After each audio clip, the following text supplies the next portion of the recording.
So right now I don't know whether I'm doing the right thing, but I think you guys, you have a right to know. I should live freely. Yeah. Oh my days.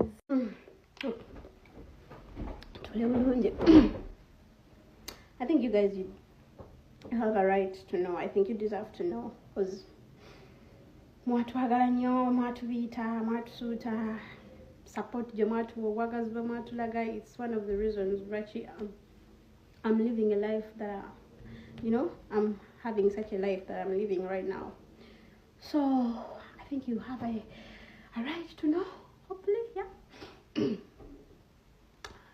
The duo of me and Mr., as he used to call it, duo, yeah.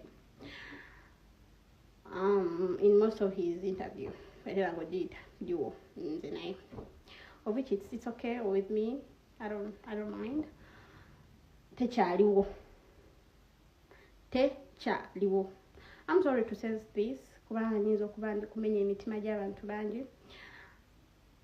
I know most of you mwalumwa mwawulira ebiri mu nkuubo nti nze naye tetukyali duo yawe yakyogeranga mwalumwa, cause abasinga mwatulabanga ne mutubelievingiramu nti omukwano gwe namadala gu existing. Abasinga mwakibelievinga nnyo, of which byaliwo naye byaggwa kati. It wasn't my decision.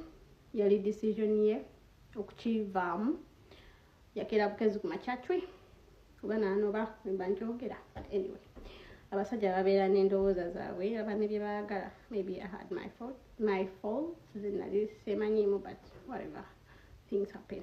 Yeah. Abasinga mwalumwa byayita mu nkuubo, amawulire abamu ge mwafuneeyo oba bituufu abasi bituufu, abasinga mwalumwa nga temusaba kibe kituufu.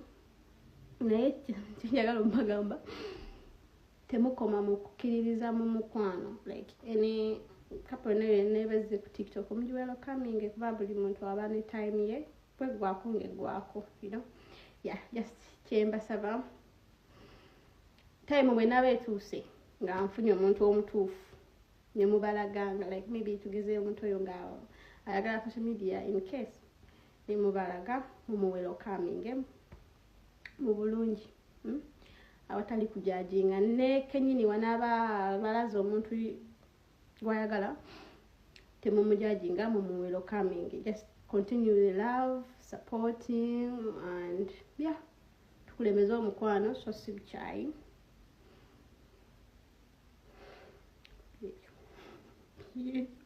Byejo kirabika naye tenyinza okwogerako nti sajjusa enkolagana gye twalina wakati wange naye sijejjusa emyaka 3 gye twamala ffenna, kubanga nagifunamu ebirungi bingi yange. Ekimu ku byo okubeerawo kwange right now, like obulamu bwange bwe living right now. So sajjusa kyonna ekyaliwo zaali enteekateeka za Mukama naye nga byaggwa. Era nyongera obategeeza essaawa eno bannaye muleme kubeera eyo kulaba bu video bukadde mlowooze nti ebintu byebiri noonya. Anyway, sinoonya agambe munataze wano kunoonya mubezi nedda, sinoonya naye ndi single. Yeah, ndi single naye sinoonya. I don't know, but yeah, byagwawo. Mwebale kutwagala during that time, mwebale kutusupporting. Abantu bangi batwagala. I don't know lwaki duo eyo bantu bajagala nnyo. N'okutuuka okujja wano, it was because of you guys. Mwatwagala bambi, mwatubiyita, mwatubeererawo, mwatulaga omukwano, mwatukkiririzaamu naye Mukama abeera n'ebigendererwa byo. Era duo eyo tekyaliwo, teriddawo, ebyaliwo byaliwo, obulamu twabuyitamu naye I don't think eyo duo neriddawo, teriddawo. yaggwa.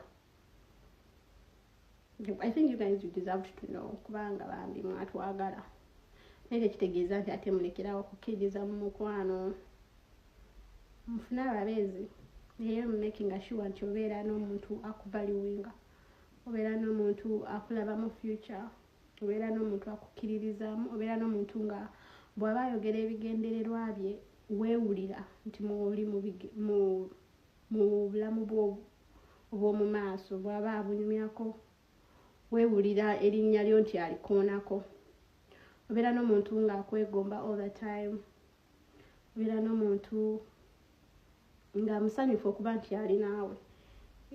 Kyenyinza obagamba piano.